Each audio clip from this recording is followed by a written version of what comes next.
आपको दिखाते हैं। ये कुछ समय पहले की तस्वीर, आपको याद होगा हाउडी मोदी हुआ था और उसके बाद नमस्ते ट्रंप भी हुआ था। ये वो दौर था जब राष्ट्रपति थे और उस दौरान किस तरह की बॉन्डिंग थी।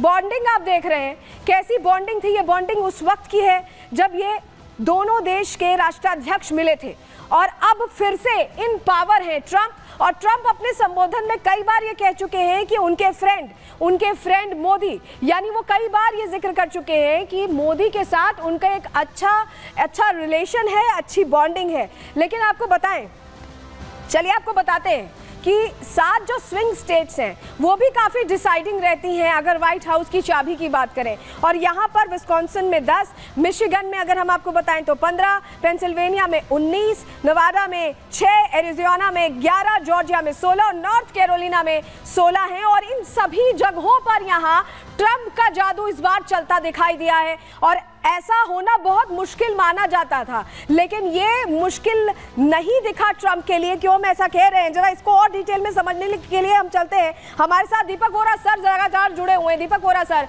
हम पहले तो बात ये कर रहे थे कि 2020 में जो हार हुई थी उससे एक एक दिन एनालिसिस करके ट्रंप ने ये जीत का रास्ता तैयार कर लिया और फिर से राष्ट्रपति अब बन गए। और 7 जो स्विंगिंग स्टेट हैं जिनका रुख पहले कहा जाता था कि ज्यादातर यहाँ पर डेमोक्रेट्स की तरफ ही रहता है, लेकिन वो कैसे बदला है, रिपब्लिकन्स की तरफ कैसे चला गया, कैसे पूरा लाल हो गया अमेरिका, जरा अगर आप एनालाइज करके बता पाए दर्शकों को।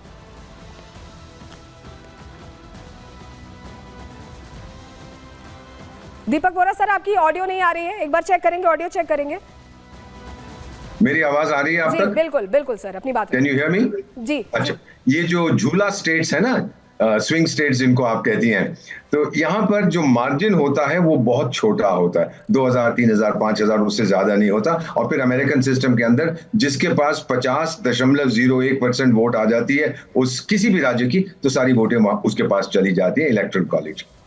डोनाल्ड ट्रंप साहब ये समझ गए थे और इन 7 स्विंग स्टेट्स में भारतीय समुदाय, हिंदू समुदाय का पलड़ा काफी भारी है, इसीलिए वो हमारे को अच्छी तरह से, पूरी तरह से कोट कर रहे थे। और भारतीय समुदाय ने भी बहुत प्रशंसा की कि इन्होंने जो है हमारे को सपोर्ट किया है, ट्वीट किया, एटसेट्रा। दूसरी चीज मैम, एक शातिर बिजनेसमैन होने के कारण आप देखते हैं कि अगर मेरा एक बिजनेस ठीक नहीं चल रहा है, मैंने क्या गलती की है, तो ये उसको एनालाइज करते हैं, देखिए किस तरह से नाच रहे हैं, एटसेट्रा एटसेट्रा, उसको एनालाइज करके फिर अपना रुख थोड़ा सा ये अलग करते हैं। इतने अब्रेसिव नहीं होते, इतना एरोगेंट नहीं होते, तो काफी चीजें उन्होंने अपने उसमें बदली हैं। और फाइनली जो मैं समझता हूं, जो मैं देख पाया हूं कई सालों से अमेरिका के अंदर, ये इन्होंने अपना हाथ रख दिया था अमेरिका की दुखती हुई नस पर।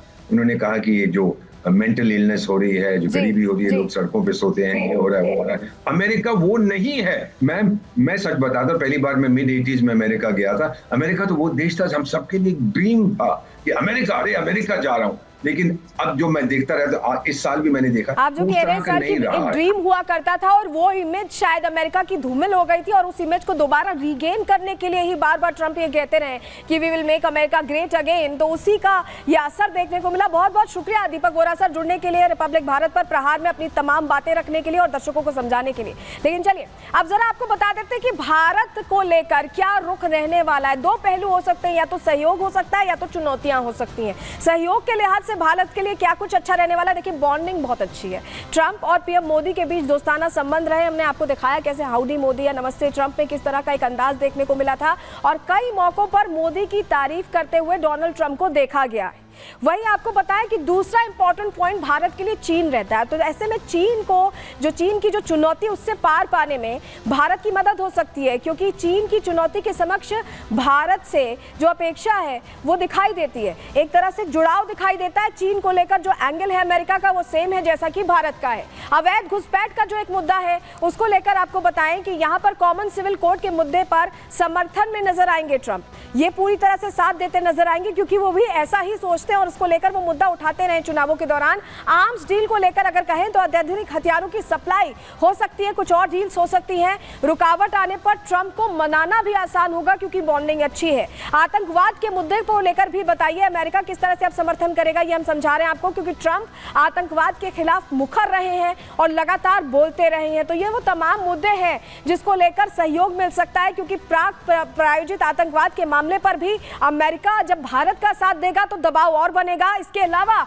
एक और बहुत इंपॉर्टेंट फैक्टर है जिसको लेकर भारत आजकल वोकल भी है, कनाडा और खालिस्तान और ट्रूडो की नीतियां डेमोक्रेटिक पार्टी से मेल खाती, यानी अगर कमला हैरिस होती तो शायद उनके लिए सही होती, लेकिन अब ट्रंप है तो ट्रंप के आने के बाद भारत को जो दबाव बनाने का मौका मिलेगा उसमें और स्पेस मिलेगा और पुश मिलेगा और मदद मिलेगी।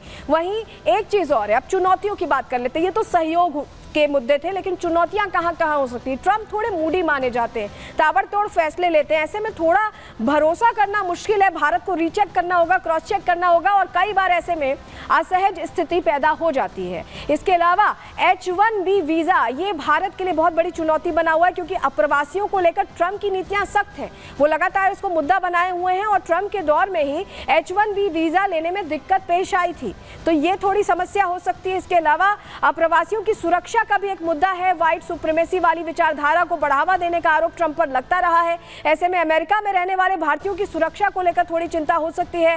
कारोबारी रिश्तों को लेकर भी मेक अमेरिका ग्रेट अगेन के नारे के साथ, क्योंकि सत्ता में लौटे हैं यहाँ पर डोनाल्ड ट्रंप, तो ऐसे में किस तरह के रिश्ते वो रखते हैं, क्या आयात निर्यात का वो इस तरह का रिलेशन रखना चाहते हैं, ये तमाम जो चीजें इसको लेकर यहाँ पर एक चर्चा का दौर हो सकता है। थोड़ी चुनौती, थोड़े चैलेंजेस यहाँ पर हो सकते हैं, लेकिन क्योंकि डोनाल्ड ट्रंप एक सफल बिजनेसमैन रहे हैं और ऐसे में शौकीन भी रहे हैं, तो एक सफल बिजनेसमैन जब एक राजनेता के तौर पर सत्ता संभाल रहा है तो कैसी तस्वीर बदलेगी, ये जरूर देखने वाली बात होगी। इसी से जुड़ी रिपोर्ट पहले आपको दिखा रहे हैं।